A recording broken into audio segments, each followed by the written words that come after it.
At this point, you've probably seen the polls. Things aren't looking good for Biden. He's trailing in most battleground states, with people like Obama's chief campaign strategist David Axelrod and Nate Silver, one of the best election analysts in the world, sounding the alarms on his campaign. But as most of these people will note, polls this early on aren't indicative of what the final results will be. There's a lot of things that are open to change, especially as Trump gets into more trouble and Biden actually gets on the campaign trail. But at the very least, Biden's campaign shouldn't be taking these polls for granted. Biden is going to have trouble winning the states that pushed him over the finish line in 2020.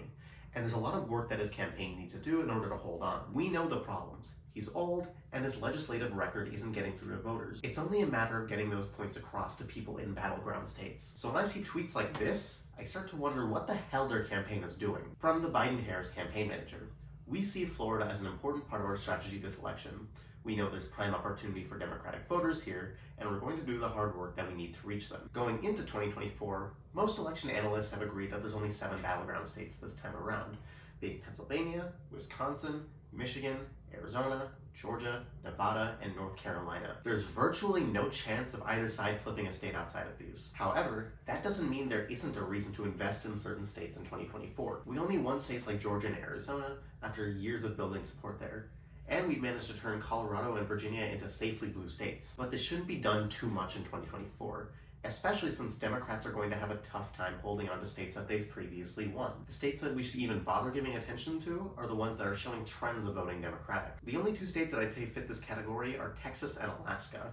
And for the purposes of this video, I'll be focusing mainly on Texas because I think the trends there are clearer. This is all to say that Florida is not the play in 2024. In all the battleground states I mentioned earlier, Democrats have won at least one of the big 4 statewide races in 2020 or later, being presidential, gubernatorial, or Senate. While North Carolina hasn't gone blue on a federal level since 2008, the margins have been consistently close there, keeping the state in play. We've seen this in 2020, when Biden only lost the state by about a point, and in 2022, when Sherry Beasley lost the Senate election by about 3 points in a bad year for Democrats. Florida has disappointed Democrats since 2014. And the margins are only getting worse, with Ron DeSantis winning re-election by 20 points. Meanwhile, elections in Texas have only gotten closer. Ted Cruz just barely won re-election in 2018, John Cornyn had his worst performance ever in 2020, Donald Trump's margin of victory in the state was the worst for a Republican since 1996, and in 2022, Greg Abbott had his closest election since his first election ever to the state Supreme Court, despite a heavily Republican climate. In addition, the 2 likeliest Republican nominees, Trump and DeSantis,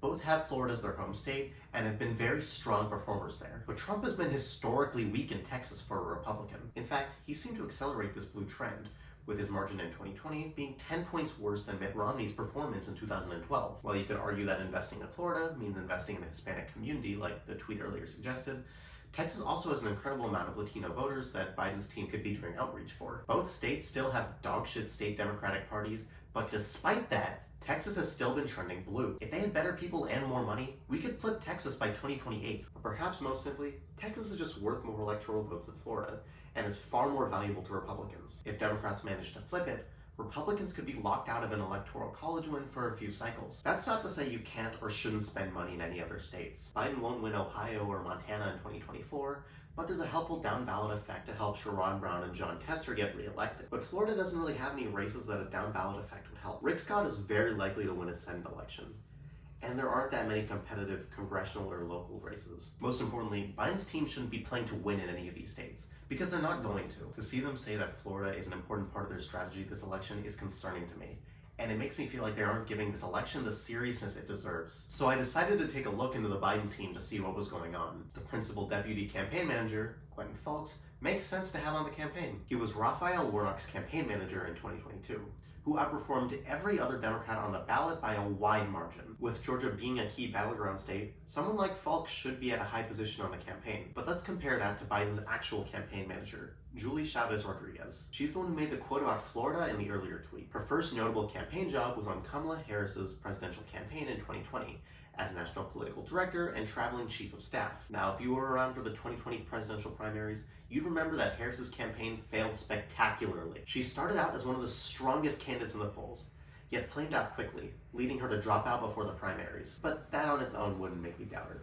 After all, there's a lot of people on a campaign team, and you really can't just pin the blame on one person. But her next job was on the Biden campaign to oversee Latino outreach. This is especially concerning, because one of the few groups that Trump actually made gains with in 2020 was with Hispanic voters. This wasn't a small shift either. It was 10 points. Now couple that with the fact that the Biden campaign has been seen as out of touch with the Hispanic community, such as by using terms like Latinx, which is very unpopular with them. Now maybe there's something I'm missing with her, but I haven't found anything that tells me that she should be running the most important presidential campaign of our lifetime. Again, it's not just that I don't see proper qualifications from her, but to see her make statements that seem to show ignorance worries me about her ability to run this campaign. This election is far from lost. Biden only has room to grow from here, and I'm personally confident that he'll end up pulling through despite voters' concerns. At the end of the day though, this team cannot be careless about their election strategy.